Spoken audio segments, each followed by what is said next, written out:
Bueno, buen día, ¿cómo les va a todos y a todas?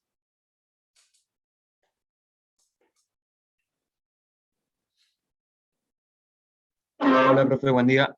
¿Qué tal? ¿Cómo les va?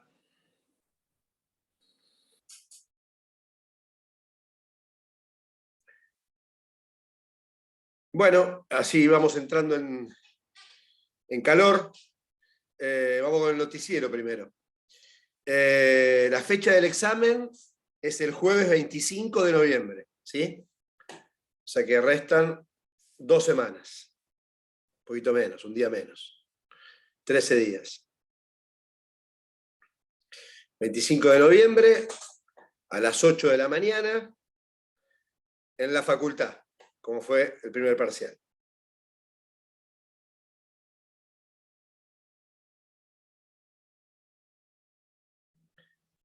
Eso significa que vamos a tener fecha de recuperatorio para el jueves 9 de diciembre.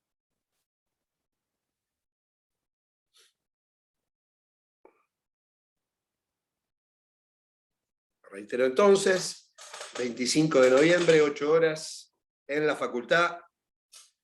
Tenemos el examen.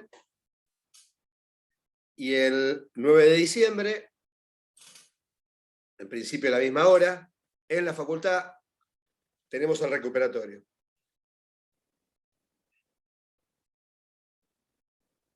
Y la semana que viene, en lo que va a ser el último encuentro conmigo, en lugar del viernes, nos vamos a encontrar el jueves, a la misma hora, 8 horas. O sea que jueves 18 de noviembre, 8 horas, tenemos clase.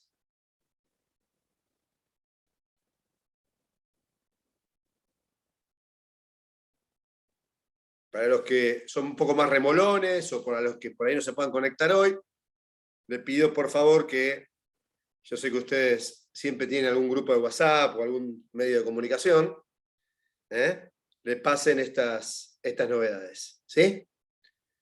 Así como decimos los abogados y abogadas, quedan todos debidamente notificados, ¿sí?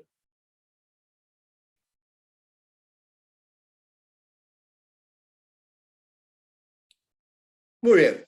Vamos a retomar, en realidad a proseguir con el análisis del Congreso, ¿sí? De lo que denomina la Constitución el poder legislativo de la nación. Próximo tema tiene que ver con la duración del mandato de los legisladores. Duración del mandato previsto en el texto constitucional en 2 normas. Los artículos 50 para diputados y 56 para senadores.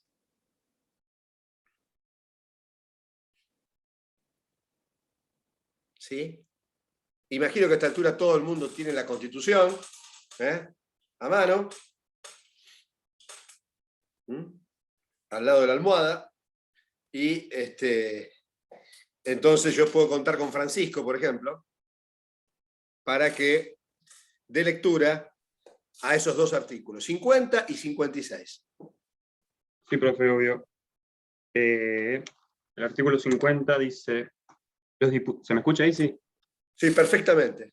Los diputados durarán en su representación por 4 años y son reelegibles, pero la sala se renovará por mitad cada bienio, a cuyo efecto los nombrados para la primera legislatura. Luego que se reúnan, sortearán los que deban salir en el primer periodo. Muy bien. ¿Y el 56? Sí, está en el capítulo 2 del Senado, el 56, dice: los senadores durarán 6 años en el ejercicio de su mandato y son reelegibles indefinidamente, pero el Senado se renovará a razón de una tercera parte de los distritos electorales cada 2 años. Muy bien, muy amable, Francisco. Bueno, entonces, de los artículos 50 y 56 surgen las soluciones acerca de cuál es la duración de los mandatos de los diputados y de los senadores respectivamente, ¿sí?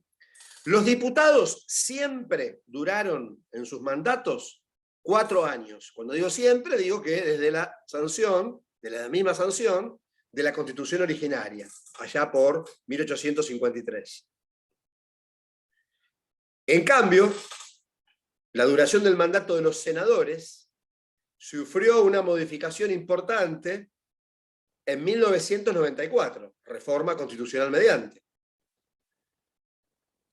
Porque hasta 1994, la duración del mandato de los senadores era de 9 años. Y esa duración tan extensa había sido criticada históricamente porque parecía, ¿sí?, conmover uno de los principios republicanos, ¿cuál es? El de la periodicidad en los cargos de gobierno, ¿me entienden? ¿Sí?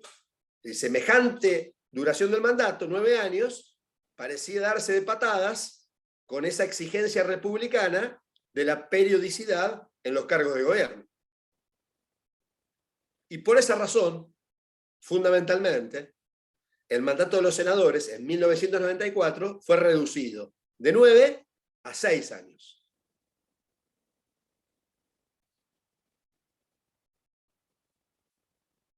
Ahora bien, ¿cómo se renuevan las cámaras? Ustedes saben que esto viene bien, porque el domingo vamos a ir a votar, ¿sí? Y entonces viene bien porque la experiencia, la práctica, es la que mejor me enseña las cuestiones teóricas, ¿sí? Y lo que va a pasar el domingo, ¿no es cierto?, cuando vayamos a votar, es a los fines de la renovación, de lo que la Constitución llama, en los artículos 50 y 56, la renovación parcial de las cámaras. O sea que la Cámara de Diputados y el Senado se van a renovar parcialmente, ¿sí? Esa renovación parcial sucede en la Argentina cada 2 años, tanto para los diputados como para los senadores.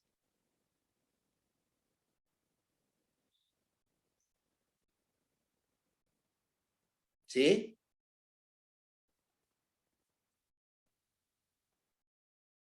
Ahora, ¿cómo se renueva la Cámara de Diputados y cómo se renueva el Senado? Bueno, la Cámara de Diputados renueva cada 2 años la mitad de sus miembros. Por eso dice que se renueva por mitades, o por mitad, el artículo 50.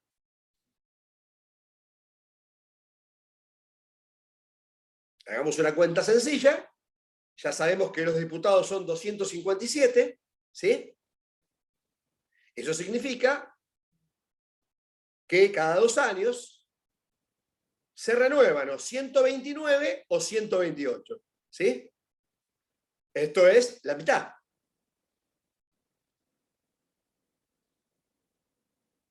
¿Está claro?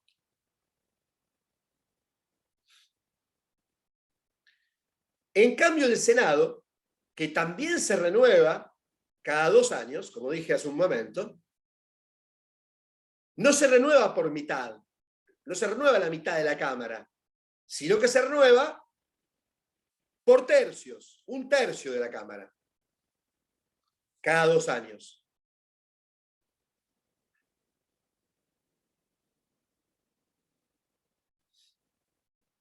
Siguiendo con los ejemplos, sabemos que los senadores son 72, ¿sí? Eso significa que cada 2 años, pregunto, ¿cuántos son los que salen? ¿Y cuántos son los que ingresan? Yo sé que las matemáticas no son el fuerte de los estudiantes de Derecho, pero es fácil esta. Muy bien, Martina, rápida. Martina Casali, aplausos para ella, sobre todo por la hora en la que está haciendo el cálculo. 24 informa, muy bien. 24 es 1/3, ¿está bien? De 72. O sea que cada 2 años, 24 senadores abandonan el Senado y otros 24 los reemplazan. ¿Está bien? Muy bien. Esto de que cada 2 años se renueven las 2 cámaras, obedece a una razón de carácter práctico. De carácter práctico. Es decir, ¿cuál es el carácter práctico? Hacer coincidir la fecha de las elecciones de diputados y senadores.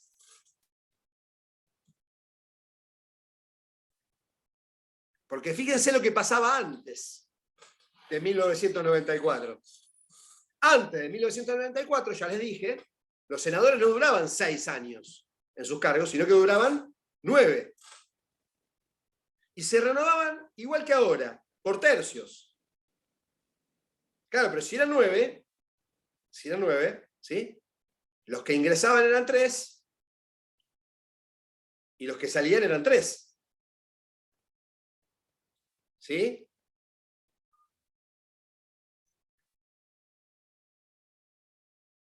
Entonces, ¿qué pasaba con esto? Lo que sucedía con los senadores era que la renovación parcial de la Cámara no coincidía con la renovación parcial de la Cámara de Diputados. Normalmente, la Cámara de Diputados se renovaba un año y el Senado se renovaba al año siguiente.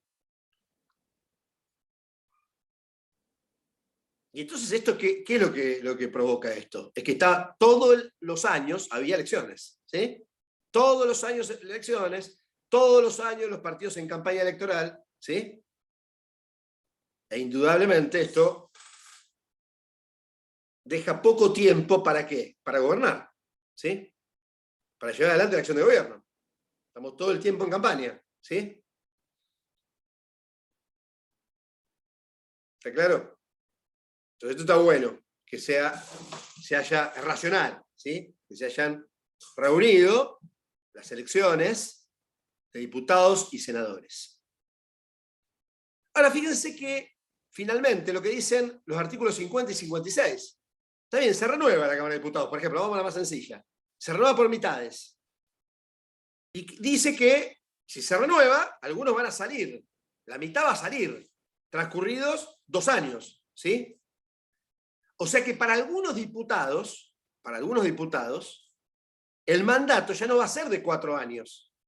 ¿Se entiende lo que digo? Sino que va a ser de 2, la mitad. ¿Por qué? Porque la Cámara se tiene que renovar cada 2 años. ¿Sí? La primera pregunta que le voy a hacer es la siguiente. ¿Quiénes son?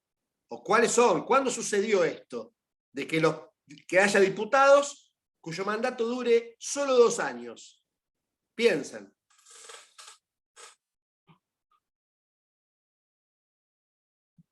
¿La reforma? No. Los diputados siempre duraron 4 años. Y siempre se renovaron cada 2, desde 1853, así que no hay ninguna reforma. No, decía en el aspecto práctico justo después de la reforma. ¿No pasó algo parecido con los senadores? No. ¿Nada? Los diputados siempre duraron 4. Y se renovaban por ¿Los gobiernos de cada 2. facto? ¿Cómo? ¿En los gobiernos de facto? Está muy bien, tiene que ver con eso, con los gobiernos de facto, tiene que ver con la primera convocatoria. En realidad piensen, ¿sí? En la primera convocatoria, 1853, 1854, ¿sí? Ingresan, por decir, para hacerlo fácil, ingresan 10 diputados. A los 2 años salen 5. ¿Está bien? O sea que en esa primera convocatoria, hay diputados cuyo mandato no dura 4, sino que duró 2. Después ya todos duran 4, ¿entienden? Porque los que no salieron sorteados son 4, le dura 4, y son los que van a salir en la próxima renovación. ¿Está claro? O sea que solamente la primera.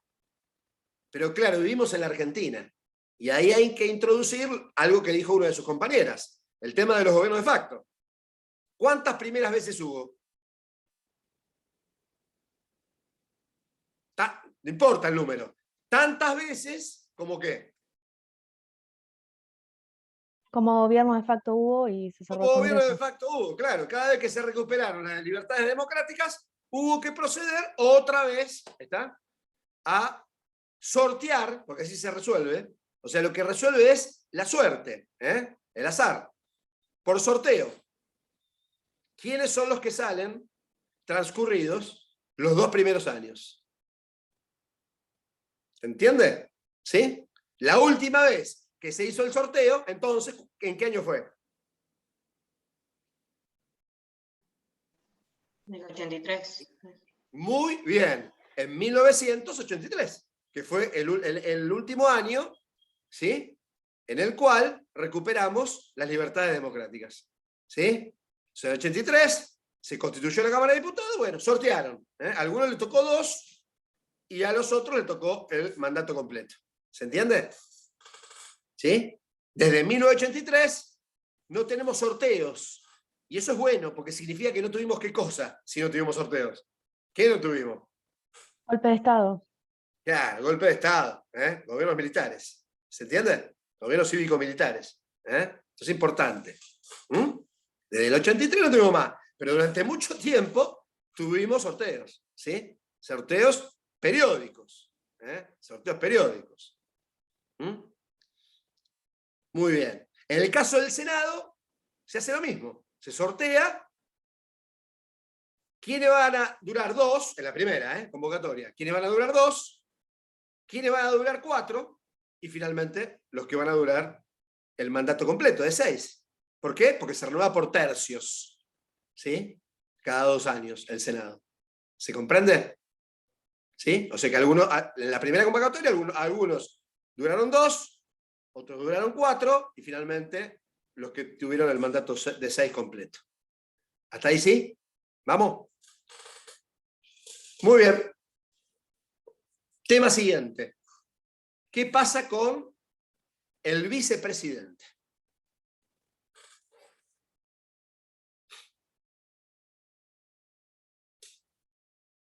El vicepresidente, la figura del vicepresidente está prevista en el artículo 57.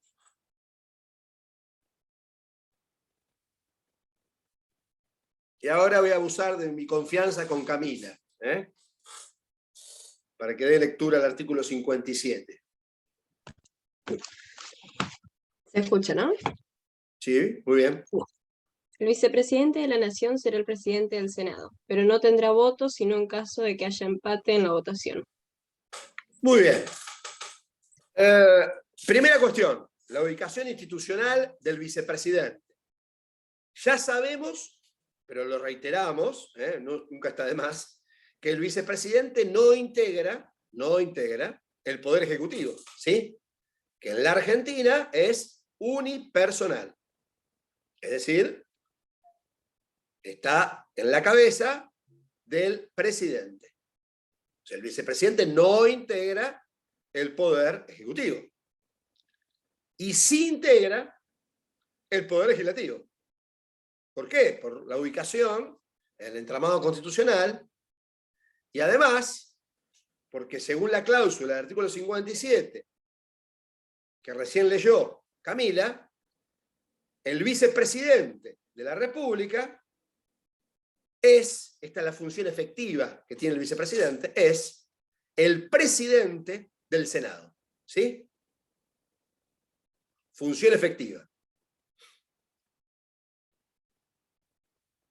En realidad, el vicepresidente tiene 2 funciones. Una efectiva, ya lo dije, la de ser el presidente del Senado, y otra aleatoria. ¿Cuál es la aleatoria? Bueno, la aleatoria es la de reemplazar, ¿sí?, al presidente en caso de ausencia de este, por un montón de motivos por los cuales el presidente puede estar ausente. ¿Sí? O puede ser destituido por juicio político, o puede fallecer, ¿sí?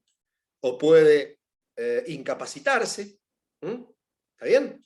Entonces hay un montón de motivos, o puede estar ausente porque viajó al exterior. Entonces, en definitiva, en todos esos casos, reitero, funciona aleatoria, porque depende de que no esté el presidente presente, allí lo reemplaza. ¿Está claro? 2 funciones. Sí, destituido por juicio político, claro. Después vamos a ver juicio político. ¿Sí? La única manera de destituir a un presidente en el sistema constitucional argentino es por juicio político. ¿Sí? ¿Está claro? Un golpe de Estado no es una destitución de iure, es una destitución de facto, y ahí ya no estamos hablando de la Constitución. En ese caso apagamos todas las cámaras y nos vamos a esconder. ¿Sí? Pero bueno, ustedes no tienen experiencia de eso. ¿Sí? Entonces por ahí Le parece que es parecido. No es lo mismo, ¿eh? Sí, el presidente puede ser destituido por juicio político, claro. Sí, Santiago. Bueno, es la única manera de destituirlo, ¿sí? Por juicio político. Bueno, ¿está claro esto? ¿Sí? ¿Hasta acá? Muy bien. ¿Cómo, a ver, cómo ha sido? Usted sabe que la figura del vicepresidente la hemos tomado, como en tantas otras instituciones de la Constitución, la hemos tomado del modelo estadounidense, ¿sí? De allí viene la figura del vicepresidente. Como el presidente, lo mismo, ¿sí? O sea, presidente y vicepresidente son creaciones constitucionales de los Estados Unidos. De allí viene el asunto. En Estados Unidos, normalmente, históricamente, el vicepresidente ha sido un colaborador, ¿sí? Del presidente. Un colaborador. Ha sido una apoyatura importante del presidente. ¿Y saben por qué? Porque normalmente, esto viene desde la primera presidencia, la de Washington, ¿sí? El vicepresidente de Estados Unidos sucedía luego al presidente. ¿Se entiende? Entonces, si yo soy vicepresidente de Florencia la presidenta, ¿sí? A mí me interesa, si soy vicepresidente, que le vaya bien o que le vaya mal a Florencia, pregunto. Que le vaya bien. Que le vaya bien a Florencia, porque si le va bien, ¿sí? Y ya Florencia no puede ser reelecta, que es lo que pasaba, ¿sí? Lo que pasaba en la Constitución de Estados Unidos, no podía ser reelecta, pero yo sí podía ser reelecto, como vicepresidente, presidente, ¿está bien? Entonces, normalmente lo que pasaba era que, si a ella le iba bien, me elegían a mí, que había sido colaborador de ella. Y entonces, en los dos primeros casos, se da esto en Estados Unidos. A Washington lo va a suceder John Adams. Adams era no era el de los locos Adams, era el vicepresidente, ¿sí? Era el vicepresidente de Washington. Y a Adams lo va a suceder Thomas Jefferson, ¿sí? Que fue vicepresidente de Adams. Esto para demostrarles, ¿sí? Lo que estoy diciendo. Ahora, ¿qué pasó en la Argentina? Pasó exactamente lo contrario. Exactamente lo contrario. Y esto porque hubo una muy mala interpretación de la Constitución que prevaleció. Según la cual, usted sabe que hasta 1994, ¿qué no existía? No existía la reelección inmediata, ¿se acuerdan de eso? ¿Sí? De hecho, esa fue la cláusula de las cláusulas que explicaron el Pacto de Olivos primero y la reforma constitucional de 1994 después, ¿sí? O sea, el deseo de Menem de ser reelecto, ¿sí? Cosa que consiguió. Pero ¿qué se interpretaba? Se interpretaba que tampoco el vicepresidente podía ser reelecto, ¿entienden? No solamente el presidente, sino tampoco el vicepresidente. Bueno, esa interpretación fue nefasta en la historia institucional argentina. ¿Por qué? Porque la historia, ¿sí?, del vínculo entre el presidente y el vicepresidente en Argentina siempre fue traumático o traumática, ¿sí? Incluyendo, ¿sí?, el mandato actual. ¿Ah? ¿Sí? Entonces, ¿qué pasaba cuando un vicepresidente, digamos, provocaba la vacante, digamos, de su condición de vicepresidente, por alguna razón, porque renunciara o porque falleciera? ¿Qué pasaba normalmente? ¿Qué hacían? ¿Lo reemplazaban? No, no lo reemplazaban, ¿entienden? Es decir, el presidente no tenía ningún interés en nombrar, en que se designe, nuevo vicepresidente. Y entonces, normalmente en la Argentina, cuando se produjo la vacancia de la vicepresidencia, no se la reemplazó. Eso es lo que estoy diciendo. No fue reemplazado. Hay un montón de ejemplos, ¿sí? Le voy a dar uno de los más cercanos. Sucedió en el año 2000, ¿sí? Antes de la crisis de 2001. Presidente era de la Rúa. Vicepresidente era Carlos Chacho Álvarez, ¿sí? Chacho Álvarez renuncia en el año 2000. Bueno, de la Rúa, el gobierno de la Rúa, ¿sí?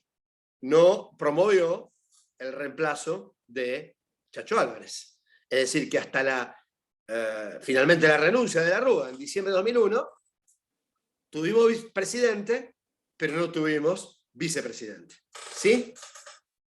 ¿Está claro esto? Ahora, que no haya vicepresidente, ¿provoca algún problema institucional? La respuesta es sí, provoca un problema institucional. Y el problema institucional que provoca es que si no hay vicepresidente, lo que no tenemos al mismo tiempo, porque no está el vicepresidente, es presidente del Senado. ¿Entienden? Recuerden que el vicepresidente es el presidente del Senado.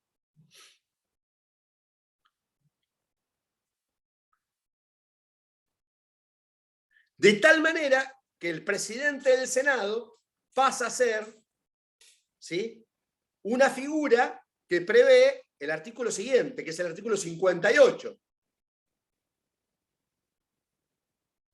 que es la figura del presidente provisorio del Senado.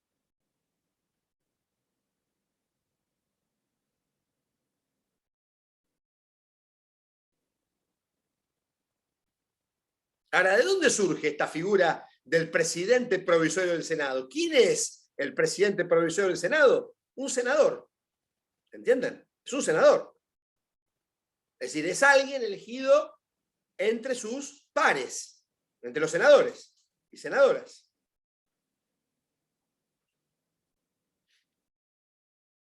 Y entonces, ¿cuál es el problema institucional? El problema institucional es que, recuerden ahora, volvemos al 57, el presidente del Senado, ¿sí?, el presidente del Senado, que es el vicepresidente, ¿no?, ¿tiene voto? Pregunto. No. Salvo que exista, excepcionalmente, ¿no?, empate en la votación. Pero si no se produce empate en la votación, no tiene voto. ¿Entienden? ¿Sí?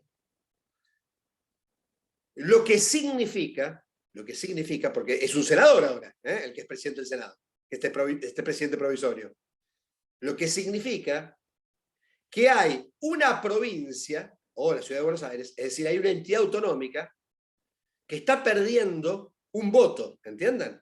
¿Sí? Hay una entidad autonómica que tiene 2 votos ya, no tiene 3. Es decir, que lo que se rompe es el equilibrio institucional entre todas las entidades autonómicas, las 23 provincias y la Ciudad Autónoma de Buenos Aires.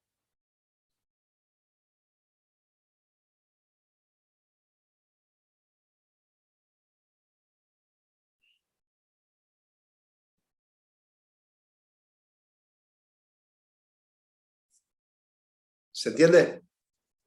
Por lo tanto, no me cabe ninguna duda, más allá de cuál ha sido la solución, ¿sí?, histórica en la Argentina, de que si se produce la vacancia de la vicepresidencia, esa vacancia debe ser cubierta, ¿tá? Debe ser reemplazado el vicepresidente o la vicepresidenta, ¿sí?, que provoque esa vacancia, esa vacante. Solamente 2 veces en nuestra historia institucional se reemplazó al vicepresidente vacante. 2 veces. La primera en 1928, la segunda en 1952.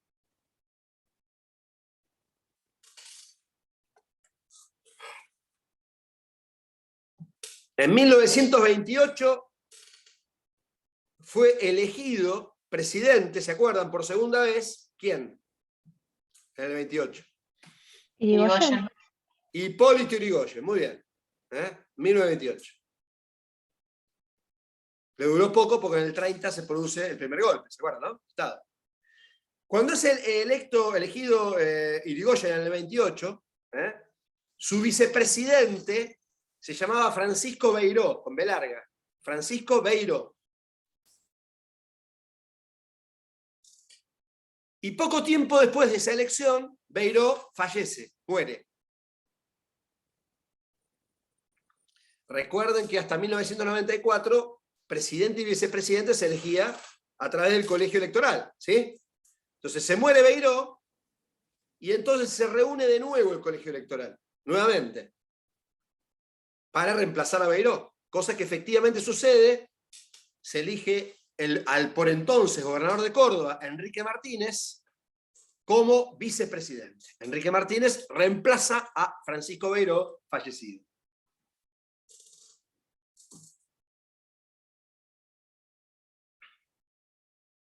Y el segundo caso, en 1952.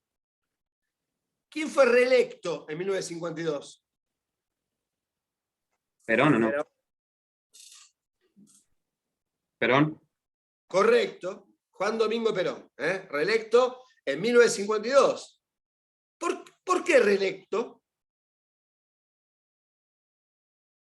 Si la Constitución de 1853 no permitía la reelección inmediata. ¿Por qué reelecto? ¿Por qué pudo ser reelecto? Por la reforma que hizo a la Constitución. Muy bien. En realidad, una nueva Constitución prácticamente, ¿sí? La de 1949, que permitió, como la actual, la reforma del 94 mediante, permitió la reelección inmediata. Por lo tanto, Perón fue reelecto en 1952, ¿sí? Y también fue reelecto su vicepresidente, que era Hortensio Quijano. Quijano fue reelecto, igual que Perón, 1952. Lo mismo, poco tiempo después, Quijano fallece. Y en este caso, como se había cambiado el sistema de elección de presidente y vicepresidente por la Constitución de 1949, la elección de presidente y vicepresidente era, como ahora, directa por el pueblo. Ya no había colegio electoral, ¿sí? Entonces, ¿qué se hizo? Se llamó a elecciones de un nuevo vicepresidente.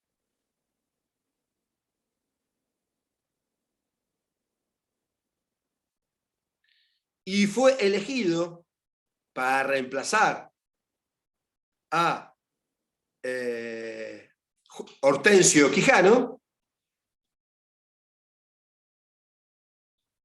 Alberto Teixeira, con S. Teixeira reemplaza a Quijano.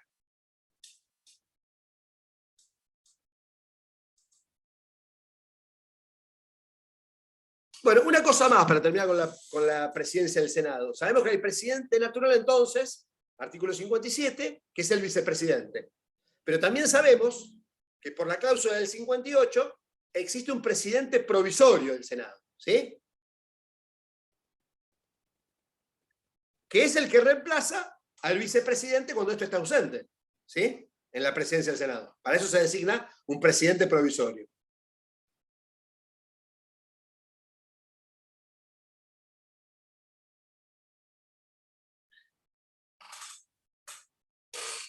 ¿A qué partido político pertenece el presidente provisorio del Senado? La Constitución no dice nada. Nada dice al respecto. Pero hay una regla no escrita, desde hace mucho tiempo, a esta parte, hay una regla no escrita que enseña que normalmente el presidente provisorio del Senado surge, piensen, ¿de qué partido va a surgir? Del que está en el El gobierno. oficialista. Del partido político que está en el gobierno, exactamente. ¿Sí? ¿Por qué? Porque según la ley de acefalía, ¿sí? Que seguramente van a ver con el doctor Lasit, o ya vieron, el presidente provisorio del Senado, en el orden sucesorio, en caso de acefalía, ¿en qué lugar está? ¿O no lo vieron todavía? Bueno, si no lo vieron, en el orden sucesorio, el presidente provisorio del Senado está en el primer lugar. ¿Entienden? ¿Sí? Primero el presidente provisorio del Senado, segundo el presidente de la Cámara de Diputados, tercero el presidente de la Corte Suprema de Justicia de la Nación. Así es, Martina. Caso de acefalía, ¿no? Acefalía cuando no hay ni presidente ni vicepresidente. ¿Sí?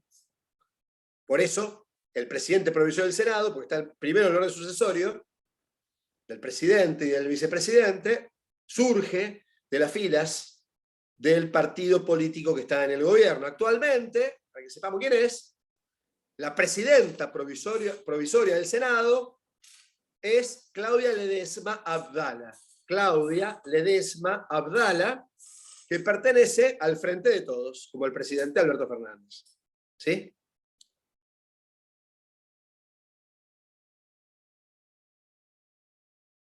¿Quedó claro? Muy bien. Próximo tema, vacantes. Vacantes. Lo voy a convocar a Santiago. Mi amigo Santiago, ahí está manoteando, no sé qué manotea, espero que sea la Constitución. ¿Sí? Se tiene que desmutear. Mirá todas las cosas que tiene que hacer. Buen día, buen día. ¿Cómo le va? Y bueno, va a dar lectura a los dos artículos que refieren acerca de las vacantes de diputados y senadores, que son los artículos 51 para diputados y 62 para senadores. Te escuchamos, Santiago.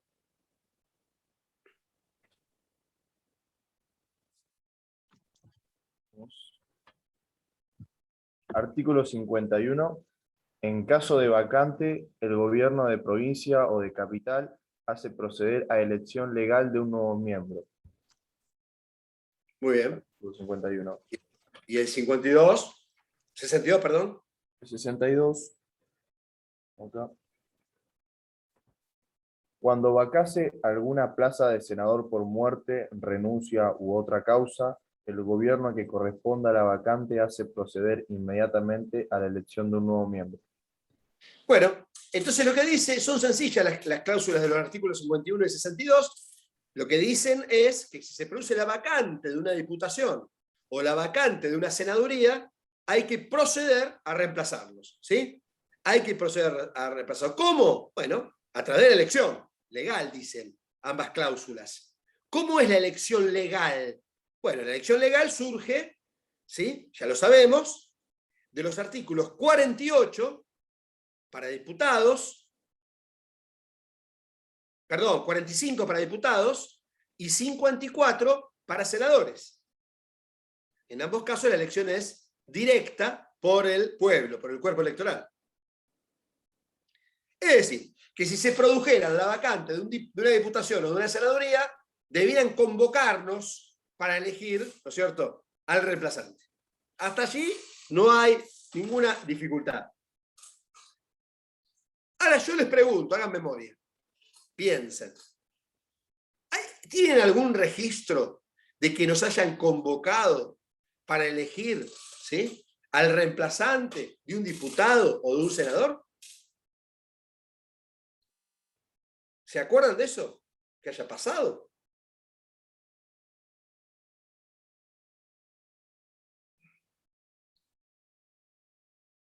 Bueno, ustedes en su corta vida no se acuerdan.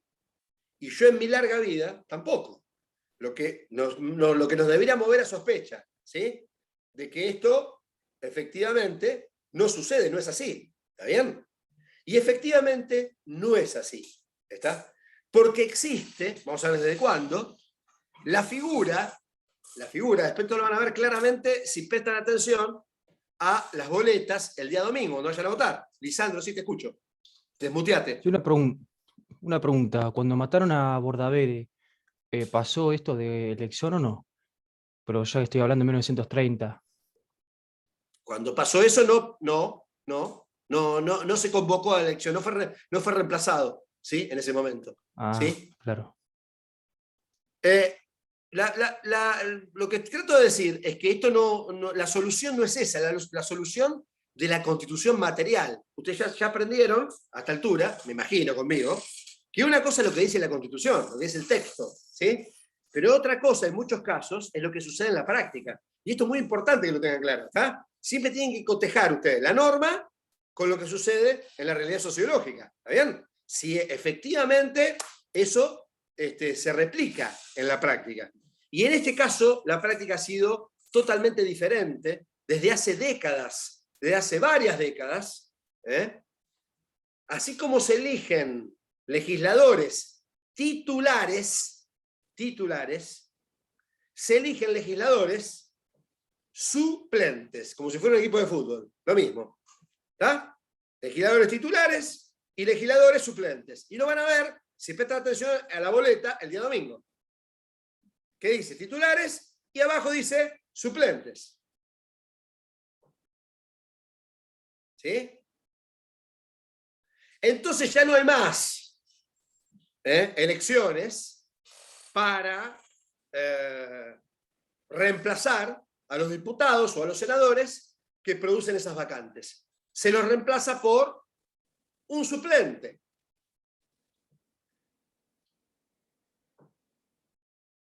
Y le voy a hacer una pregunta ahora, piensen. Supónganse que la lista del partido A, ¿sí?, tiene 10 diputados titulares y 10 diputados suplentes. ¿Está bien?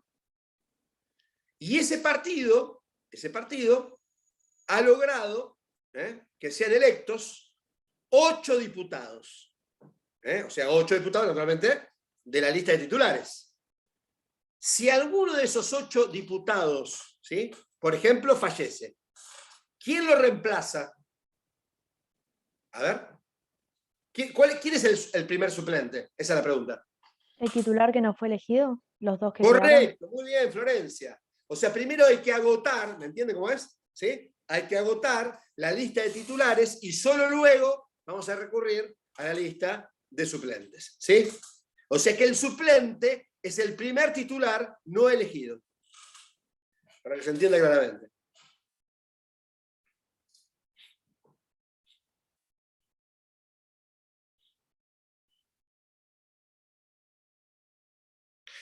¿Cuándo es que se introdujo, ¿sí?, esta cuestión de los diputados suplentes?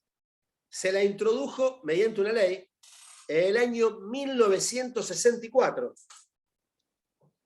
Por eso dije hace varias décadas.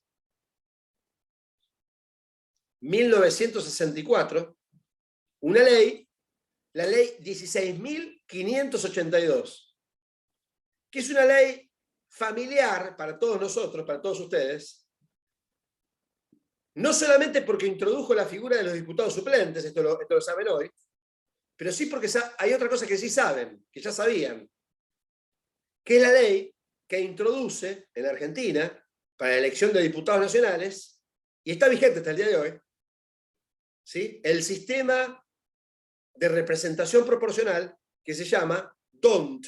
¿Se acuerdan del sistema DONT? ¿Sí? Por eso dije que ya lo sabían esto.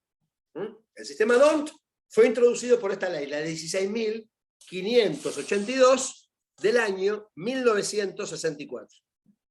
Y esa misma ley introdujo los diputados suplentes.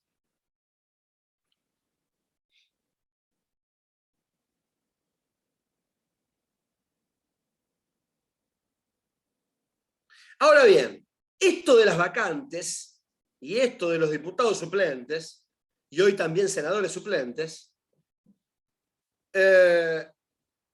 nos mueve a un interrogante, que es el de la cuestión de la pertenencia de las bancas parlamentarias. ¿Sí? La cuestión de la pertenencia de las bancas parlamentarias. Es decir, ¿a quién le pertenecen las bancas? Vamos a ver cómo se resuelve esto.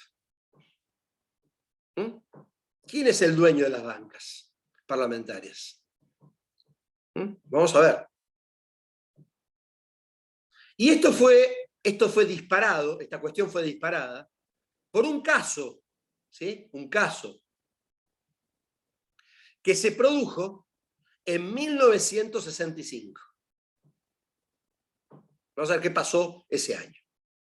1965.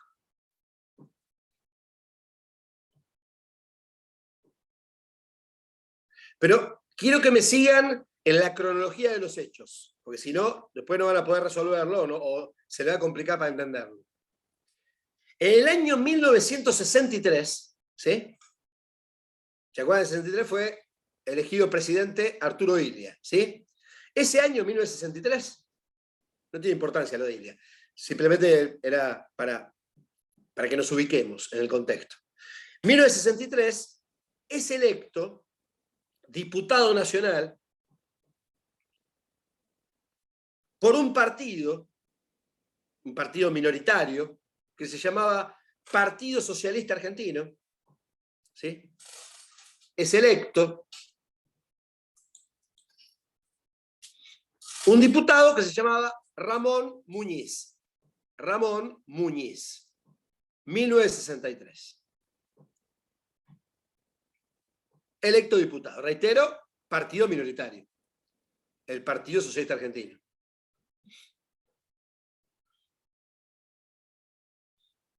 (1963). 1964 se sanciona la ley a la que hice referencia en su momento, la ley 16.582, que creó los diputados suplentes.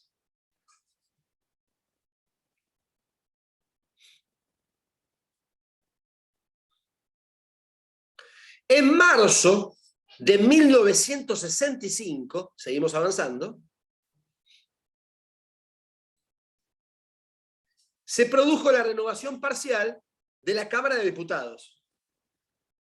Igual que ahora, ¿eh? La mitad de la Cámara por mitades cada 2. ¿Sí? Cada 2 años.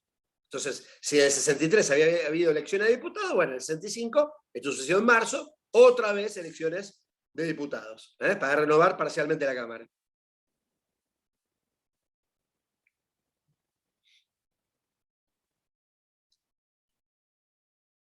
Eso en marzo del 65.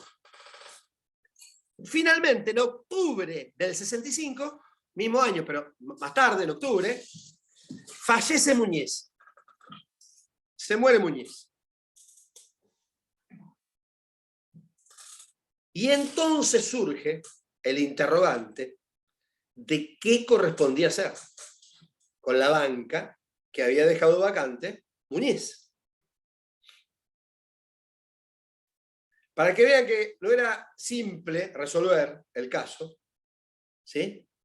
El Congreso va a reunir a un grupo de especialistas. Cuando digo especialistas digo constitucionalistas, ¿sí? Jueces, abogados, etc. Para que dieran su opinión acerca de qué correspondía hacer. Y entonces el Congreso a esos especialistas le formula una encuesta que constaba de 4 preguntas. 4 preguntas.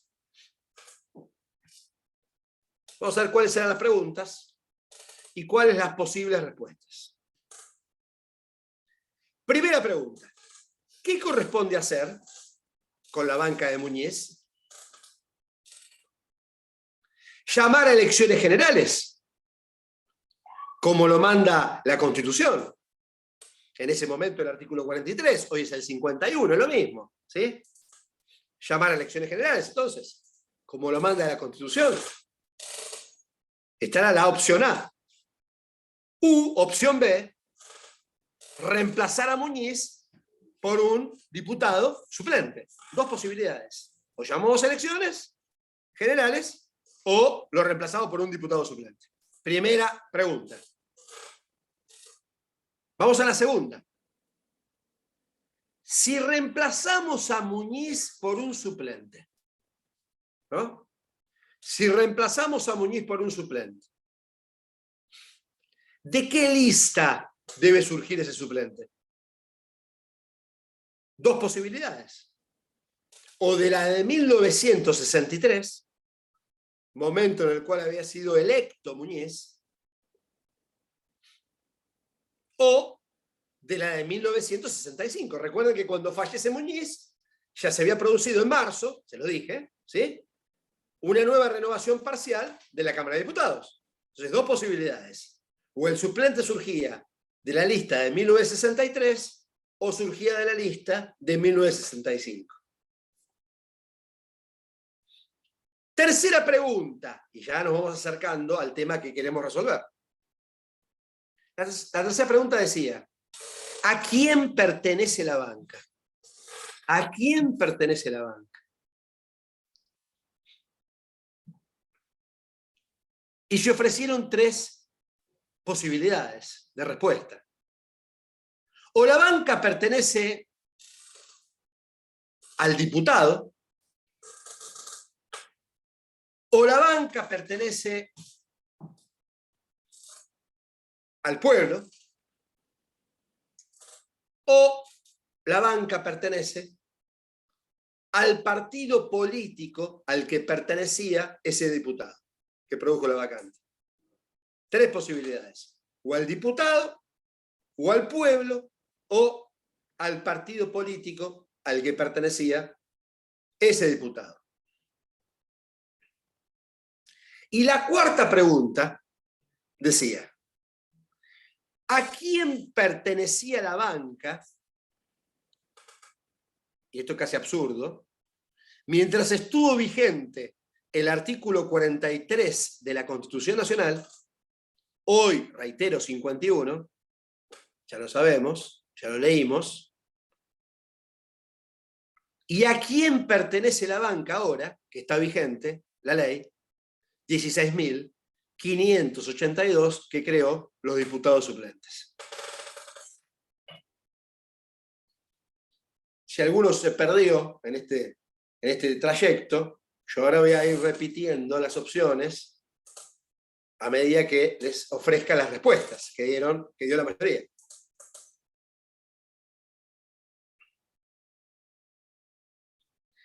Primera pregunta, recordemos, ¿cuál era? La primera pregunta era, ¿qué corresponde hacer con la vacante de Muñiz? ¿Sí? Dos posibilidades. O llamamos elecciones, ¿sí?, en virtud del artículo 43 de la Constitución Nacional, o lo reemplazamos por un suplente, en función de lo que dicta la ley 16.582.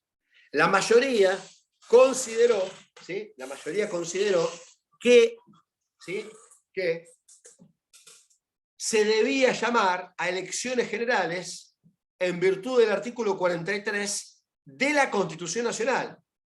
¿Por qué? Porque cuando Muñiz fue electo, la ley que creó los diputados suplentes, ¿qué pasaba? Pregunto. No existía. No existía. No existía, no había sido sancionada aún. ¿Está? Por lo tanto, esa norma no estaba vigente, no había sido sancionada, y por ese motivo debía llamarse a elecciones generales en virtud de lo que el 43, el ex 43, hoy 51, marcaba de la Constitución. ¿Sí? Segunda pregunta decía, si se lo reemplaza por un suplente, ¿de qué lista surge? Bueno, ya sabemos que la mayoría dijo, no, suplente no, hay que llamar a elecciones. Pero respondieron a esa pregunta y dijeron, si hipotéticamente se lo reemplazara por un suplente a Muñiz, ese suplente debiera surgir de la lista de 1963. ¿Por qué? Porque fue en la lista en la cual fue electo Muñiz. ¿Sí? O sea, el suplente debía surgir de la lista de 1963 y no de la de 1965.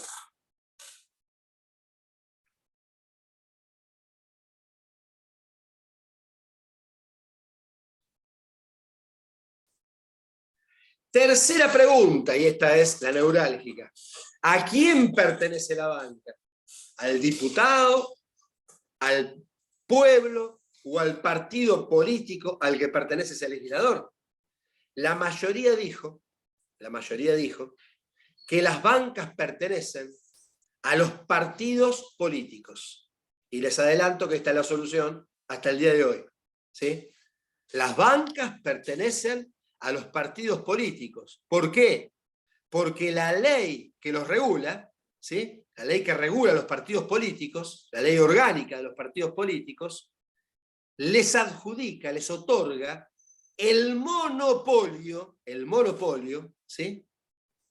En la designación de candidatos para ser diputados y para ser senadores.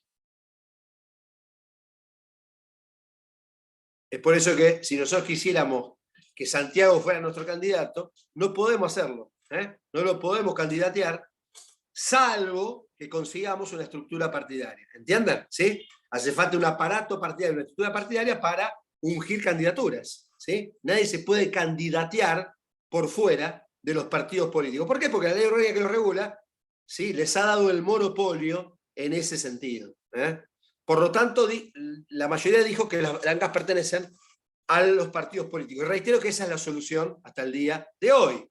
Interesante la cuarta respuesta. ¿A quién pertenecía la banca? Decía la cuarta pregunta. Mientras estuvo vigente el 43 de la Constitución, ¿y a quién pertenece la banca ahora? Que está vigente la ley que creó los diputados suplentes. La mayoría dijo, mientras estuvo vigente el artículo 43 de la Constitución Nacional, no había dudas que a quién le pertenecía la banca, pregunto. ¿A quién?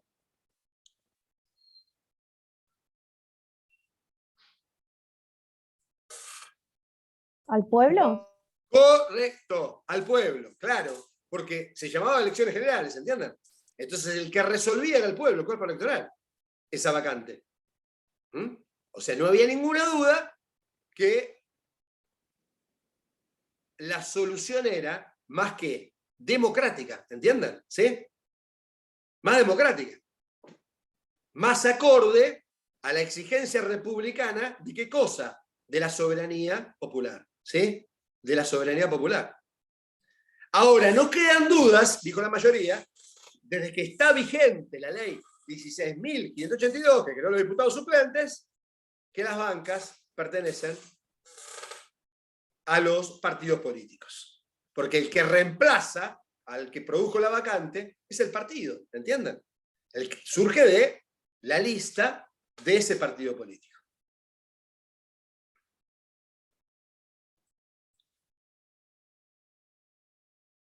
Vamos a ver cómo se resolvió la vacante de Muñiz.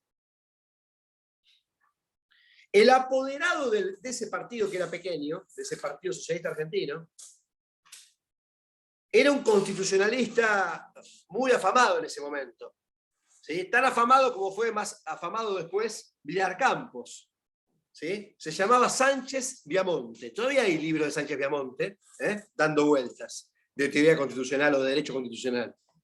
Bueno, Sánchez Viamonte era el apoderado del Partido Socialista Argentino. ¿Qué va a hacer Sánchez Viamonte? Se va a presentar ante la justicia electoral,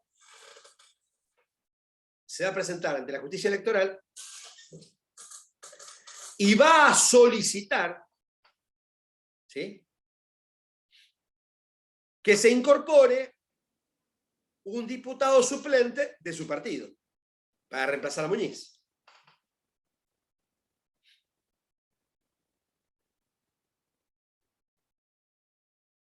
¿Qué va a decir la justicia electoral? Se va a declarar incompetente.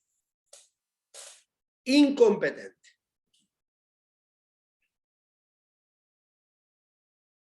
¿Y por qué se va a declarar incompetente?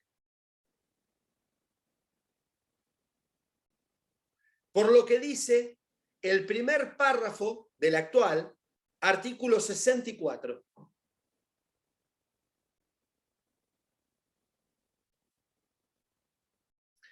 Por favor, Florencia, lee el primer párrafo del artículo 64. ¿Qué dice? Dice, cada Cámara es juez de las elecciones, derechos y títulos de sus miembros en cuanto a su validez. Listo. Listo. Primer párrafo. ¿Sí? Cada Cámara es juez de las elecciones, derechos y títulos de cada uno de sus miembros en cuanto a su validez. ¿Qué está diciendo la justicia electoral? ¿Qué le está diciendo? A ver, ¿A dónde tiene que ir Sánchez Viamonte? A la Cámara de Diputados. Correcto. Lo que le está diciendo la Justicia Electoral, Sánchez Viamonte vaya a la Cámara de Diputados a hacer el planteo. Ahora, yo les dije que Sánchez Viamonte era un afamado constitucionalista. Entonces yo les pregunto, ¿no sabía Sánchez Viamonte que tenía que ir a la Cámara de Diputados a hacer el planteo? ¿Qué creen ustedes? ¿Sabía o no sabía? Que sabía. ¿Y por qué no fue a la Cámara de Diputados? ¿Por qué no habrá ido a la Cámara de Diputados? Porque era un partido minoritario. Correcto, muy bien. ¿Está clara la idea? Sánchez Viamonte tenía claro que tenía que ir a la Cámara de Diputados, pero también tenía claro, ¿sí?, que era boleta en la Cámara de Diputados, para que se entienda, que en la Cámara de Diputados el Partido Socialista Argentino, siendo un partido ultraminoritario, iba a perder la banca. ¿Entienden cómo es? ¿Sí? Iba a perder la banca. ¿Por qué? Porque seguramente lo que iba a decir la Cámara era que se debían llamar elecciones. Y si se llamaban elecciones, ¿sí?, por un diputado, y bueno, no había manera que el Partido Socialista Argentino recuperara esa banca. ¿Queda claro? ¿Sí? Claro, cuando la justicia electoral se declara incompetente, no le queda otro camino. Y entonces se dirige a la Cámara de Diputados. Y utiliza dos argumentos que a mí siempre me parecieron muy ingeniosos de Sánchez Viamonte. Y esto es interesante para que ustedes también vean, sepan, como futuros abogadas y abogados, que siempre se le puede encontrar un matiz, ¿sí?, a un hecho para darle cobertura jurídica, la cobertura jurídica a partir de la cual quiero respaldar esa situación. Sánchez Viamonte se dirige a la Cámara de Diputados y utiliza dos argumentos para que Muñiz sea reemplazado por un suplente de su partido. Utiliza un argumento político y utiliza un argumento jurídico. Vamos a empezar por el político.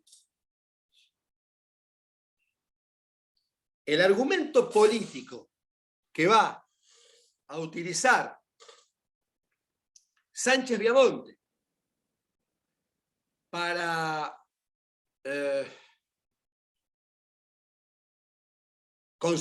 lograr que la Cámara de Diputados decida reemplazar a Muñiz por un suplente de su partido, Sánchez Viamonte dice, el pueblo en 1963, cuando votó,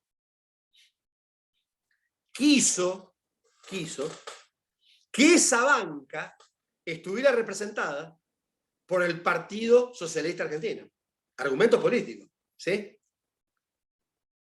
Señores diputados, si ustedes deciden que se llame elecciones generales, se va a frustrar esa voluntad popular.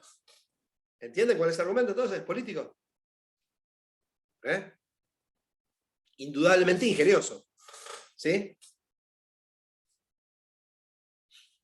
Pero más ingenioso, a mi juicio, fue el argumento jurídico.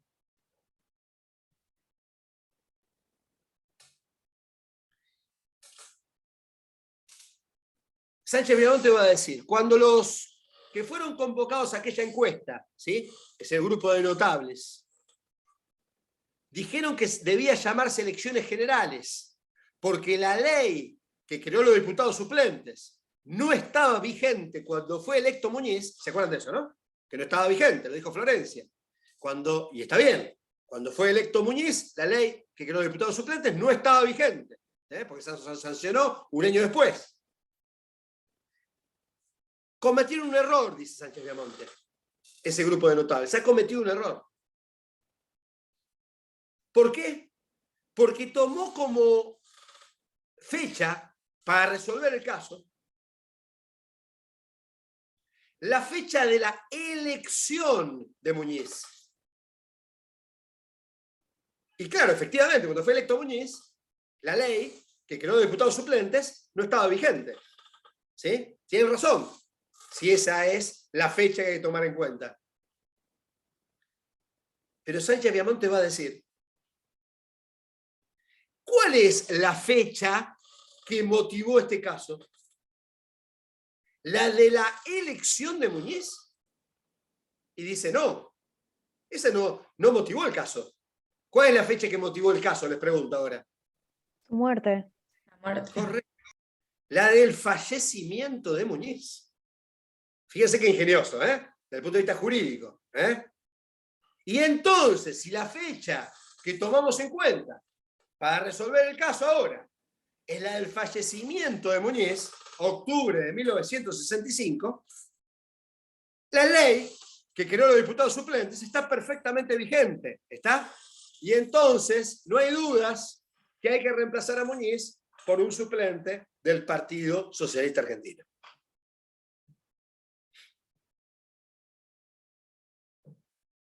Me parece interesante recuperar estos argumentos. Digo, para que ustedes también se entrenen en abusar el ingenio cuando tengan un caso próximamente.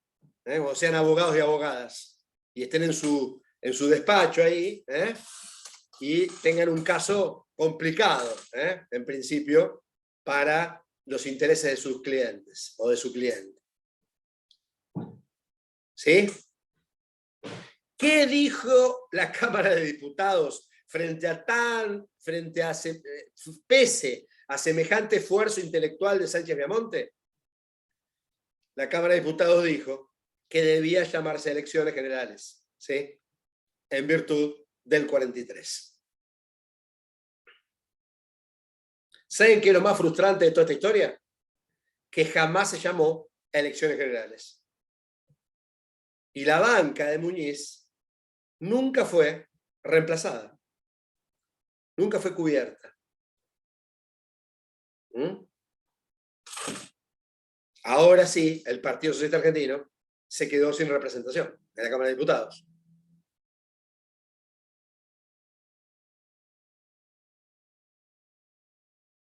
Dos conclusiones para terminar con este tema. Primera, ¿a quién le pertenecen las bancas en el sistema institucional argentino? A los partidos políticos. Reitero, porque la ley orgánica que los regula les adjudica el monopolio en la confección y designación de las candidaturas a esos cargos electivos. Primera conclusión. Segunda conclusión. Esta solución, que es una solución de la ley 16.582, ¿es constitucional? ¿Qué creen ustedes? No, porque está contradiciendo lo que dice la Constitución. Exactamente, otra vez. Otra vez, es inconstitucional. Y entonces nos preguntamos, otra vez, ¿por qué diablos los constituyentes de 1994, fíjense que en 1964 son 30 años, es decir, habían pasado 30 años en 1994 de la ley 16.582.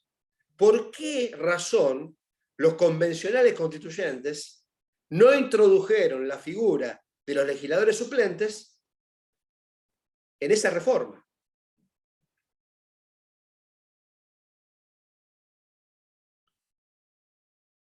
Hay un meme que está dando vueltas, ¿sí? Donde hay un tipo que hace así, mírenme. Ustedes seguramente lo vieron, hace así. Hace así. ¿Sí? Bueno, eso estoy haciendo yo.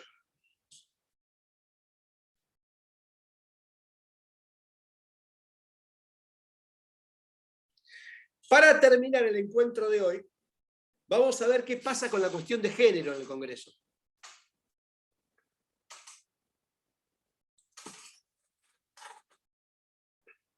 Porque históricamente, cuando digo históricamente, digo por lo menos hasta la recuperación de las libertades democráticas, por última vez, hasta 1983, ¿sí?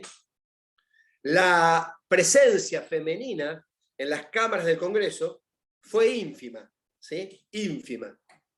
Pero esto no es algo anormal, tiene que ver con, ustedes saben, sobre todo las mujeres presentes, que tiene que ver con esa larga lucha, esa larga evolución que ha seguido la cuestión de género, ¿no es cierto? ¿Sí? Sobre todo jalonada por la lucha de ustedes, fundamentalmente.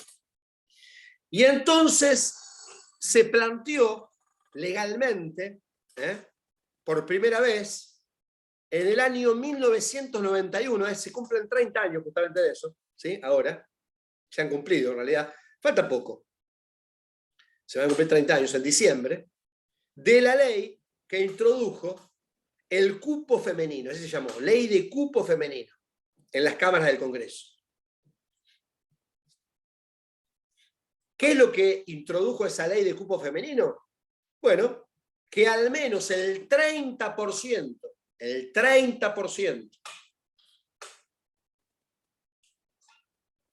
de las diputadas y el 30% de las senadoras fueran, naturalmente, mujeres. O sea, puso un piso, ¿entienden? ¿Sí? Cuando no existía ese piso. Hoy es insuficiente, pero en ese momento fue un avance, en 1991, hace 30 años. ¿Sí? Es decir, y significó un avance realmente importante, de proporciones. Porque para 1991, ¿sí? Normalmente en ninguna de las dos cámaras las mujeres eran más del 20%. ¿Está claro? Por lo tanto, esa ley de cupo femenino, ese piso, significó un avance indudable, digamos, ¿no? Indudable.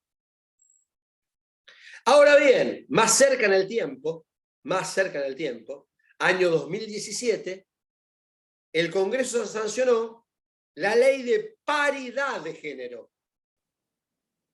O sea que se siguió avanzando mucho más. La ley de paridad de género. ¿Y qué enseña la ley de paridad de género? ¿Alguno sabe? ¿Alguna sabe? ¿Alguna quiere ilustrar al auditorio? ¿Qué es lo que enseña? Que cómo se confeccionan o deben confeccionarse las listas de diputados y senadores. Lisandro dice 50-50, pero ¿cómo? ¿Cómo se hace? ¿Cómo tiene que hacerlo? En las listas, ¿cómo sería? Y lo van a ver eso el domingo. Si miran con detalle la lista que escojan. De forma intercalada. Muy bien. De forma intercalada, un hombre, una mujer, un hombre, una mujer. ¿Se entiende? ¿Sí? Esa es la ley de paridad de género del año 2017, ley 27.412. Reitero, ley 27.412 del año 2017. ¿Se ha alcanzado hoy este 50-50, como dijo acá uno de sus compañeros? Creo que Lisandro. No, no se alcanzó todavía el 50-50. No es 50 y 50 todavía. ¿Sí? Vamos a ver hoy, la foto de hoy es así. En la Cámara de Diputados, ¿sí? Tenemos 147 diputados, hombres, y 110 diputadas mujeres. Porcentajes. Bueno, esos 147 diputados varones representan el 57% de las bancas. Mientras que, por lo tanto, las 110 restantes mujeres representan el 43%.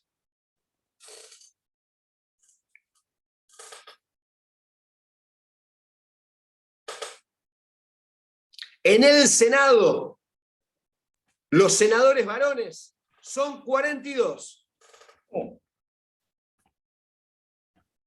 Por lo tanto, las senadoras mujeres son 30. Porcentajes son similares.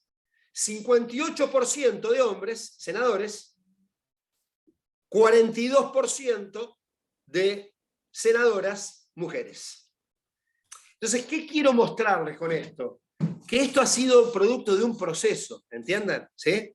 De un proceso paulatino en el cual seguramente, en pocos años más, ¿sí?, la ley de paridad de género y esa representación del 50% para cada género sea una realidad.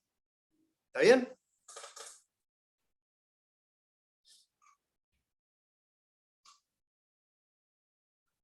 Bueno, para los que se conectaron un poco más tarde, les recuerdo, el último encuentro semana que viene, en lugar del viernes, el jueves, a la misma hora y en el mismo canal. ¿Sí? Sintonizan el mismo canal, misma hora, pero el jueves. Si lo sintonizan el viernes, no van a ver absolutamente nada. ¿Está? No va a haber ningún programa. ¿Está claro? Bien, el jueves a las 8, entonces, nos volvemos a ver.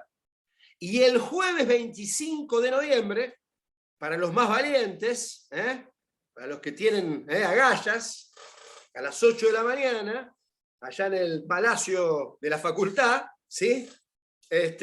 Nos vamos a volver a ver para celebrar el segundo examen parcial. Por lo tanto, el recuperatorio, ¿sí?, es 2 semanas después, a la misma hora, el 9 de diciembre a las 8 horas. Ya saben que el que no quiere o no puede o lo que fuere asistir el 25 de noviembre, lo puede hacer. Puede utilizar la otra fecha, la del 9 de diciembre. ¿Tienen alguna pregunta para hacerme antes de que nos desconectemos? ¿Han entendido todo lo que desarrollamos en el día de la fecha?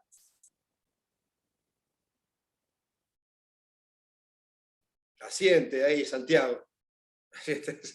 Se quiere tomar un café con leche rápido, ¿no? Está desesperado. Morena me dice, sí, profe, todo muy claro. Gracias, Morena. Es un estímulo para mí. Bueno, si está todo entendido entonces, gracias, Santiago. Nos vemos el jueves a las 8. Los espero. Que la pasen bien como siempre, estudien mucho y buen fin de semana. Chao, gracias. Profe. Hasta luego. Chao.